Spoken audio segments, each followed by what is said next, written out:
Hello, everyone, and welcome to a new edition of PowerEdge SoundBytes. Today, we're going to look at a new offer in our portfolio, in the PowerEdge portfolio, called the XE8545. And I'm joined with Kendall, who's going to talk to me about what's going on with that server.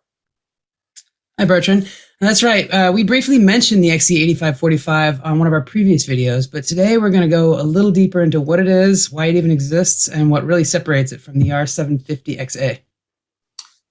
So as you mentioned, there is a little bit of an overlap between the two, right? Both are dual socket, both can have A100 GPUs. So why would customer choose the XE8545 over the 750XA? That's a great question, Bertrand. Before we get into that, though, let's talk about why it exists in the first place.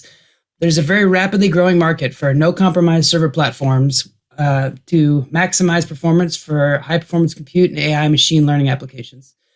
The XE8545 embraces that philosophy with up to 128 CPU cores and 4 NVIDIA A100 chips on NVIDIA's NVLink baseboard.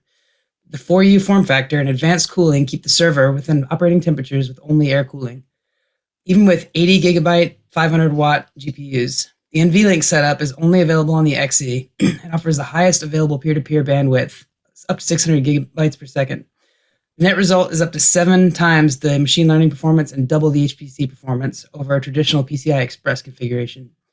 In the world of AI machine learning and HPC processing, speed is a major competitive advantage, and many customers could easily justify the additional space, power, and cooling cost. Ultimately, it's the most power available in a 4U form factor that does not require liquid cooling. Totally, and what you're mentioning is very important because that's a lot of power in a very small, albeit very small form factor. And being able to do it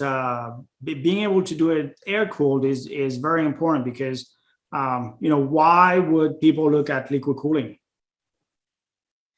Well, yeah, liquid cooling can be extremely effective at maintaining operating temperatures for high TDP processors and for increasing rack density. In fact, I run liquid cooling in my home PC. It's much quieter, keeps the system much cooler under load, but you can't slap a $100 all-in-one cooler on a server and call it a day. Converting an existing data center to direct liquid cooling is a very significant investment. Dell has also invested in liquid cooling offerings in the server line, but for this particular application, it's still more cost-effective for the majority of customers to leverage air-cooled capability of the XE8545.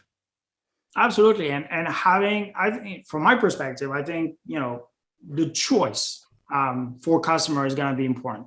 If they have liquid cooling already in their data center, then going with the 750XA is a great option. But if they want to stick to air-cooled data centers, then the XE8545 I think is a great way to get that performance and those benefits in an air-cooled package.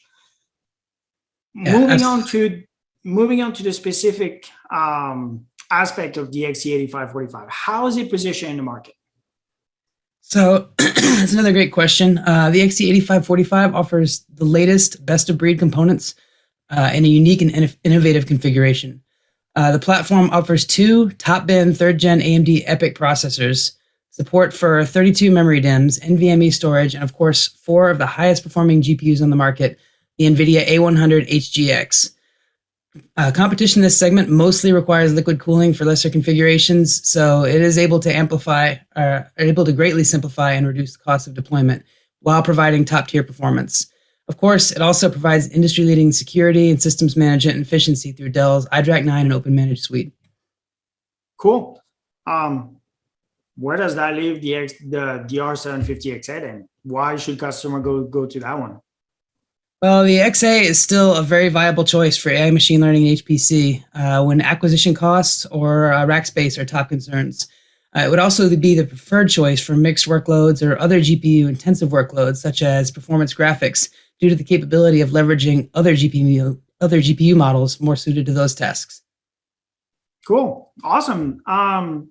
Thank you very much for your time today, Kendall. I think the fact that Dell offers the choice for the super high performance AI and machine learning workload offers a choice between a platform that is 100% air cooled And yet still, as you said, all the benefit of the top NVIDIA GPU in the A100 HGX package, but also the choice for customers that already have invested in liquid cooling or are looking at investing in liquid cooling in the future, or are more careful around rack space. Then that's where the R750XA really shine, because it provides all of that feature, benefit, and performance in a smaller package that can support liquid cooling going forward. So thanks a lot for all of that information, and we'll see you in the next episode of PowerEdge SoundBytes.